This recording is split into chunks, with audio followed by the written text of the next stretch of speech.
et leur pouvoir d'achat. Merci. La parole est à Madame Isabelle Le Callennec.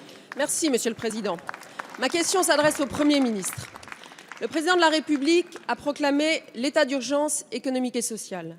S'il y a bien un secteur en crise, c'est celui de l'élevage.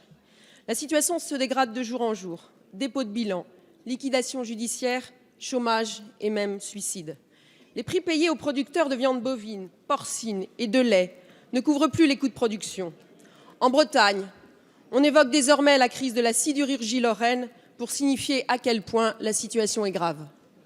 Si les bonnes décisions ne sont pas prises, c'est donc un pan entier de l'économie bretonne et plus largement française qui va s'effondrer. Sachez, Monsieur le Premier ministre, que les annonces à Paris de votre ministre de l'Agriculture ne font plus illusion sur le terrain. C'est désormais vous qui êtes attendu, à tout le moins si vous m'écoutez. Au-delà des aides, les éleveurs, qui sont d'abord des entrepreneurs, réclament des réformes courageuses. Car non, Monsieur le Premier ministre, contre la crise agricole, on n'a pas tout essayé.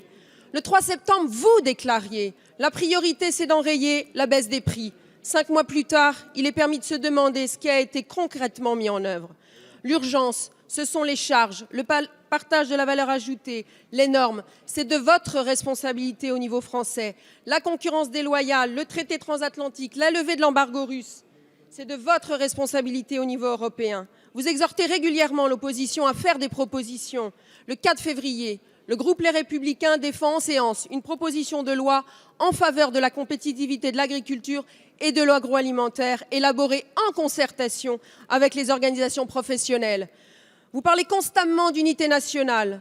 Saisirez-vous l'occasion de faire voter cette proposition de loi ou bien subira-t-elle le même sort que celle sur le RSI, rejetée en bloc par votre majorité? La parole est à Monsieur Stéphane Le Foll, ministre de l'Agriculture, de l'Agroalimentaire et de la Forêt.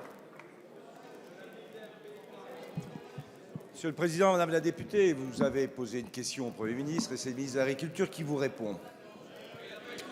Vous êtes d'une circonscription, Madame la députée, où il y a effectivement de l'élevage, où il y a en particulier une entreprise très importante d'abattage dans la viande bovine, qui, elle, a assumé ses responsabilités lorsqu'il s'est agi d'avoir un accord et une médiation pour aider les producteurs à avoir des prix qui couvrent leurs coûts de production. Ce que vous ne dites pas, Madame la députée, c'est que dans votre région, par contre, d'autres entreprises, qu'elles soient privées ou coopératives, n'ont pas fait le même choix. Chacun doit donc, je l'ai déjà dit, avoir sa responsabilité. Deuxièmement, non, chacun doit avoir sa responsabilité. Et une entreprise privée est une entreprise privée. Deuxième point, quand on est libéraux, on a droit d'assumer ses choix stratégiques et économiques. Ensuite, l'État est là pour aider les agriculteurs. Et le plan qui a été mis en place est là pour apporter des solutions qui ne peuvent pas compenser, j'en suis parfaitement conscient, la baisse des prix. Mais si la question est posée par les agriculteurs sur les prix, il faut qu'on regarde cette construction des prix. Il se passe en particulier, je l'ai dit, dans les négociations commerciales. Vous évoquez les normes environnementales. Madame la députée, amenez sur un papier les normes environnementales qui permettraient immédiatement de regagner de la compétitivité. Vous n'y arriverez pas. Et quant à la proposition de loi dont vous parlez, Madame la députée, je l'ai parfaitement regardée puisque je l'ai discutée au Sénat. Quelles sont les propositions sur les baisses de charges? Vous n'avez pas de proposition sur les baisses de charges. Vous avez fait des propositions sur un livret vert qui consistait à drainer de l'épargne, mais pas sur les charges. Je vous rappelle qu'avec le pacte de responsabilité, c'est 1,8 milliard d'euros qui vont dans les exploitations agricoles aujourd'hui, ce qui n'a jamais été fait jusqu'ici. Merci, Monsieur le Ministre.